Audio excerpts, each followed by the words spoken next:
প্রিয় ভাইয়েরা, ইস্তেখারা তো আমরা করব। এখন এই ইস্তেখারা করার পরে আল্লাহ আমাকে কোন সিদ্ধান্ত দিচ্ছেন আমি কিভাবে জানবো? আমি তো আল্লাহর কাছে চাইলাম সিদ্ধান্ত, আল্লাহ আমাকে সিদ্ধান্ত দিচ্ছেন কোনটা আমি কিভাবে বুঝবো? প্রতিটি গুরুত্বপূর্ণ কাজে ইস্তেখারা করতে হয়। ইস্তেখারা মানেটা কি? ইস্তেখারা মানে হলো দুনিয়াবি বিভিন্ন গুরুত্বপূর্ণ কাজের আগে আমরা যেরকম যে কাজে যারা অভিজ্ঞ তাদের পরামর্শ নিয়ে থাকি, ইস্তেখারা মানে হলো আল্লাহর সঙ্গে কি করা?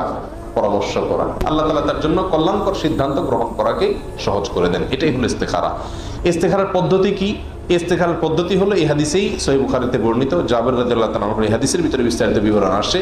নবী সাল্লাল্লাহু আলাইহি ওয়াসাল্লাম যে ইস্তেখারার পদ্ধতি শিক্ষা দিতেন সেটা ছিল এই: যদি কেউ কোনো গুরুত্বপূর্ণ কাজ করার মনস্থ করে, যে কোনো কাজ করবে, সে বিয়ে শাদী, ব্যবসা বাণিজ্য, কেনাকাটা, চাকরি, বিদেশ গমন, অনেক গুরুত্বপূর্ণ কাজ করার জন্য অনেক সময় আমরা চিন্তা ভাবনা করি যে কাজটা করব।